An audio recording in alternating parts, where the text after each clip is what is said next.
200 penunggak pajak dikepung, pemerintah siapkan langkah ekstrim, aset bakal disita dan dipidanakan.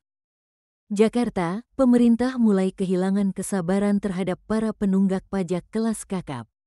Dari total piutang pajak senilai 60 triliun rupiah yang sudah inkrah di pengadilan, baru sekitar 7 triliun rupiah atau 11,6% yang berhasil ditagih.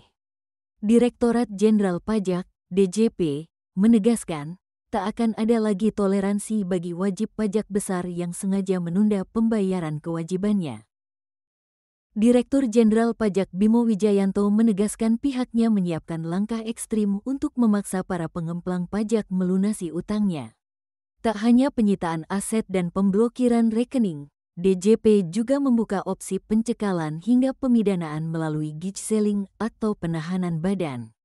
Apabila tidak kooperatif, kami akan lakukan pencekalan, bahkan bisa kami pidanakan, tegas Bimo, Kamis, tanggal 10 Oktober tahun 2025. Aset-aset yang telah disita akan segera dilelang bila dalam tenggat waktu tertentu utang pajak tak juga dibayar.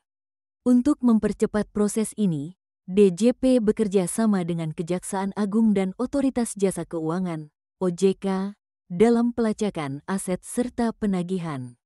Namun, hingga kini, upaya tersebut masih jauh dari target.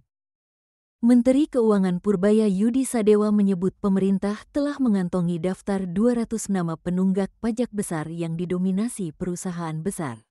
Mayoritas adalah korporasi, bukan perorangan. Nilai kewajibannya mencapai sekitar 60 triliun rupiah, ujarnya di Jakarta. Ia menegaskan, pemerintah memberikan waktu hanya 1 minggu untuk melunasi utang pajak tersebut sebelum tindakan keras diambil.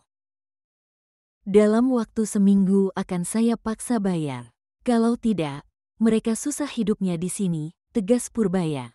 Menurutnya, langkah keras ini penting agar penerimaan pajak negara tetap terjaga. Ia memastikan seluruh hasil penagihan masuk ke kas negara tahun ini. Hingga September tahun 2025, sebanyak 84 wajib pajak tercatat sudah mulai membayar atau mengangsur dengan total 5,1 triliun rupiah. Namun sisanya masih membandel, dan pemerintah bersiap mengejar dengan dukungan penuh aparat penegak hukum. Kami akan kejar terus sampai akhir tahun. Mereka tidak bisa lari lagi sekarang, ujar Purbaya. Sementara itu, Komisi Pemberantasan Korupsi, KPK, menyatakan siap bersinergi dengan Kementerian Keuangan. Juru bicara KPK, Budi Prasetyo, menegaskan lembaganya terbuka untuk kolaborasi dalam mengoptimalkan penerimaan negara. KPK siap membantu dalam konteks pemberantasan korupsi, termasuk dalam optimalisasi penerimaan pajak, katanya.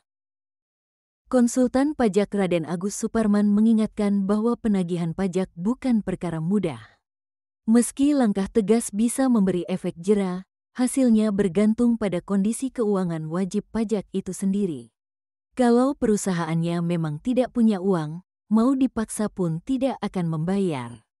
Pajak tetap butuh uang tunai, bukan janji, ujarnya.